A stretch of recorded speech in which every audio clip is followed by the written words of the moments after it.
On her 13th birthday, a girl received a diary as a gift. A small red and white checked notebook. She called it Kitty.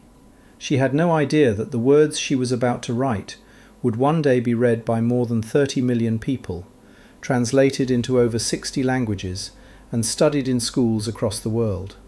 Within weeks of receiving that diary, her world collapsed. She and her family were forced into hiding, spending more than 2 years inside a secret annex, praying every day that they would not be discovered. Her name was Anne Frank, and this is one of the most important stories ever told. Who was Anne Frank? Anneliese Marie Frank was born on June 12, 1929, in Frankfurt, Germany, into a Jewish family. Her father, Otto Frank, was a businessman. Her mother, Edith, loved books and learning. Anne also had an older sister named Margot, who was quiet and studious. Anne was different. She was energetic, curious, talkative, and full of personality. People remembered her as someone who brought life into every room she entered. But while Anne was growing up, Germany was changing rapidly. In 1933, Adolf Hitler and the Nazi Party came to power. Almost immediately, Jewish families began facing discrimination, persecution, and violence. The Frank family realized they were no longer safe, so they fled Germany and moved to Amsterdam in the Netherlands, hoping to begin a new life. For a while, things improved. Anne went to school, made friends, collected movie star photographs, and enjoyed a relatively normal childhood. But Europe was moving toward war. The secret annex. In May 1940, Nazi Germany invaded the Netherlands. By 1942, Jewish people in Amsterdam were being rounded up and deported to concentration camps. The Frank family knew they had little time left. On July 6, 1942, they went into hiding. Their hiding place was located behind Otto Frank's office building at 263 Prinsengracht in Amsterdam. Hidden behind a movable bookcase was a concealed set of rooms that became known as the secret annex. Eventually, 4 more people joined them. 8 people lived together inside that cramped space. During the day, they had to remain almost completely silent. They could not flush toilets, run water, or make noise that office workers downstairs might hear. They could never go outside. For more than 2 years, they lived in constant fear of discovery. Anne was only 13 years old. She would never return to normal life. But she still had her diary. The diary.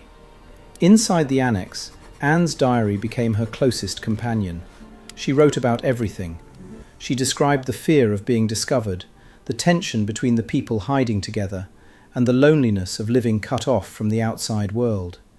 She also wrote about growing up. She wrote about her dreams of becoming a writer, her difficult relationship with her mother, and her friendship with Peter Van Pels, the teenage boy hiding with the group. What makes Anne's writing extraordinary is its honesty. She understood herself in ways far beyond her years. At one point, she described having 2 sides, the cheerful version everyone saw, and a deeper, more serious self hidden underneath. Anne desperately wanted to be understood. In March 1944, she heard a radio broadcast asking Dutch citizens to preserve diaries and personal documents from the war. That night, Anne began editing and rewriting her diary entries, with hopes of publishing them one day as a book. She even gave it a title, The Secret Annex. She was 14 years old, hiding from the Nazis, and already preparing her manuscript for publication. Discovery. On August 4, 1944, the secret annex was betrayed. German security police raided the building and arrested everyone inside. Anne Frank was 15 years old. During the arrest, Anne's papers and diary pages were scattered across the floor.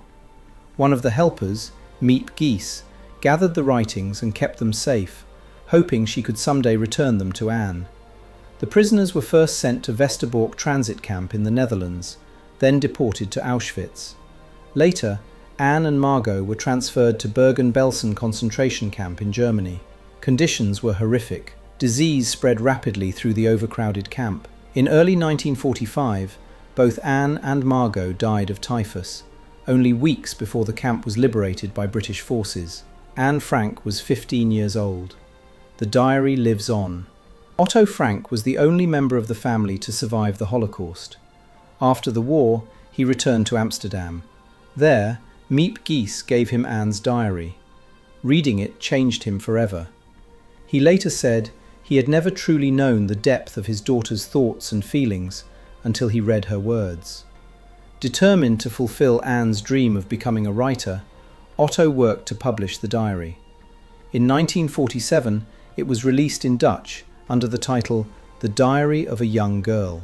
Today, Anne Frank's diary has been translated into more than 60 languages and has sold over 30 million copies. The building where the family hid is now the Anne Frank House Museum, visited by more than 1 million people every year. Why her story still matters.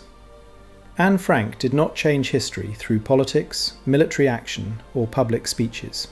She changed history by sharing her humanity. Her diary is not just a historical document. It is the voice of a real teenager trying to understand herself and the terrifying world around her. That is why people continue to connect with her story decades later. It is difficult to ignore suffering when you see it through the eyes of someone so human, honest, and hopeful. One of Anne's most famous lines reads, "I still believe, in spite of everything, that people are truly good at heart." She wrote those words while living in fear, hidden away from a world consumed by hatred. And because she wrote them down, her voice continues to echo across generations. That was episode 2 of the History Hunters Club, Anne Frank, the girl who wrote to the future. Next time, we explore the story of a boy who lost his sight at the age of 3 and went on to change the way millions of people experience the written word. If you enjoyed this episode, subscribe to the channel, share this video with someone who loves history, and I'll see you in episode 3.